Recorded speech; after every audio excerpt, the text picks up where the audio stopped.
Good morning, good morning, good morning. It's Evangelist Mary Foot here. Yes, today I'm in the closet because I want to sit this one right here. And I have morning manna for you all this morning. My subject is, I asked the question, which P are you? What I mean about which P are you, which P are you? What are you doing? Who are you? Can you identify which P you are?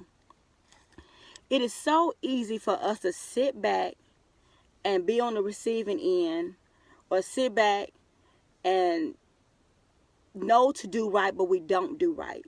That is not of God. So in my prayer time with God this morning, God gave me a message. The message is, which P are you? Are you the persecutor?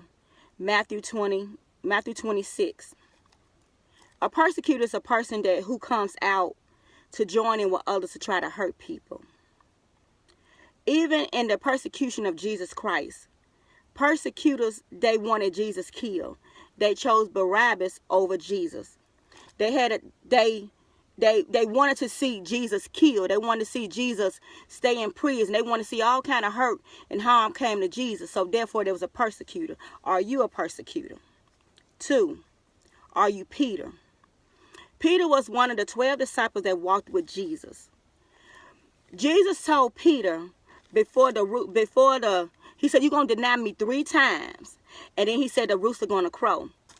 And Peter said, no, Jesus, I never deny you. I'm going to always be there with you. So when the time came where Jesus was arrested, when his persecutors, when the soldiers came and got Jesus and they had him in jail, and Peter sat outside in the court, waiting to see what was going on. And 3 times people said, weren't you the one that was with Jesus? Weren't you with Jesus? Peter said, no, it wasn't me. Peter had a chance to stand with Jesus, but he didn't.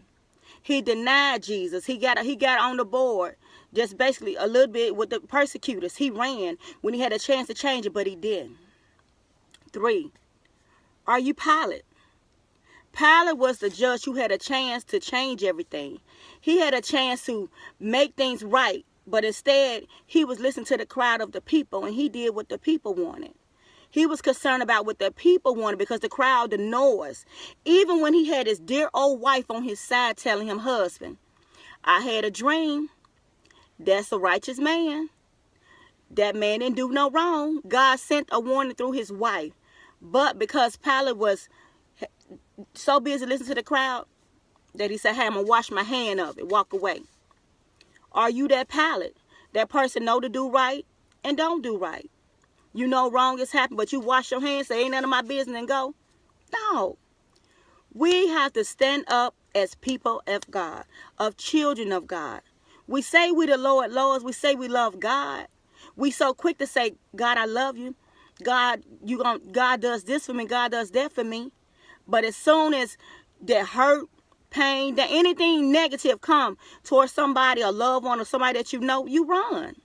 You don't be there to stay for them or pray for them. You run. Most people get on board and continue to beat them down. Y'all, we gotta change our ways. We gotta change the things that we do. We gotta change the things that we hear, what we say. We gotta change. Look, we all are gonna die. Every last one of us here on this earth is a child of God. Every last one of here on earth have done something wrong. But we got to learn how to forgive.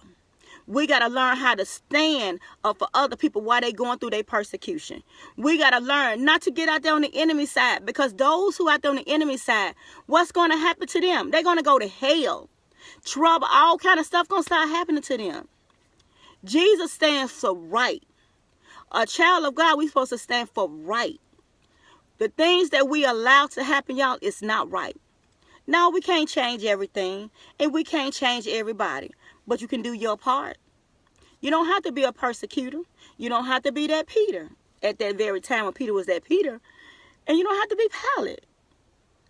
Take the chance to try to make things what's right. Whatever little part of your voice that you can make a change, go ahead and do it. Me, I don't have anything to lose. God has done so much for me. Oh my God. Look, 2007, God delivered me of people bondage, so I don't care what people say or think about me. It does not bother me. Do y'all remember that this movie Carrie? When Carrie's mom told her, you better not go to the you better not go to the prom, that everybody's gonna laugh at you. And Carrie went on anyway. And so when Carrie got there, you know, they played a cruel joke on her. They poured pig blood on her. And she was embarrassed. She was so hurt. But she turned around and killed them. She killed everybody that had something to do with it. Me. I'm just like Carrie. You can pour pig blood all over me. You can say whatever you want to say about Mary. I don't care. But in the end, Carrie got her revenge. In the end, I'm going to get my revenge too. God going to do it. Walking around here worrying about what people say or think about you, don't worry about that. We got to learn how to get our hearts right with the Lord. We got to learn how to get our souls and our life right with the Lord. Don't worry about all this crazy foolishness. All this stuff is just like little noise of the enemy to get us distracted, to keep our focus off making it to heaven. If we're busy about in our Bible and letting God talk to us about us, we won't worry about all this other stuff. So I ask you again, which P are you? Will you be a persecutor? Will you be Peter, or will you be Pilate? Pilate is the one that you should want to be. The one who got a chance to change the situation. The one who got a chance to make things better. Don't wash your hands of things when you see a wrong.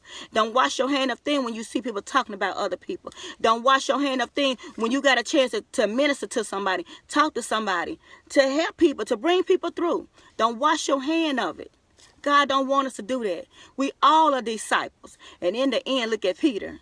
Although he denied Jesus and he ran because he was scared. But look in the end in Acts, when he became a powerful man of God. And he did mighty, mighty, mighty things of God. What I'm saying right there, what God just revealed to me, you might have been just like Peter. You might have ran. You might have been on the bandwagon with other people. But one thing God said, that the same thing he did with Peter, he made Peter a mighty man of God. He'll make you a mighty man of God. He'll make you a mighty woman of God. All you got to do is turn around. Get on Jesus' bandwagon. Don't get on the bandwagon of the world, because the world is going to die and go to hell. Now, I love you guys. You have a great day. One more thing. Remember your CCCR room, the cut, cleanse, cover, restore room. And let the Bible do it. Let Jesus do it. Let the Bible do it. Let Jesus do it. Let the Bible do it. Let Jesus do it. And I love you guys. You have a great day. And I thank y'all for listening to me. Bye.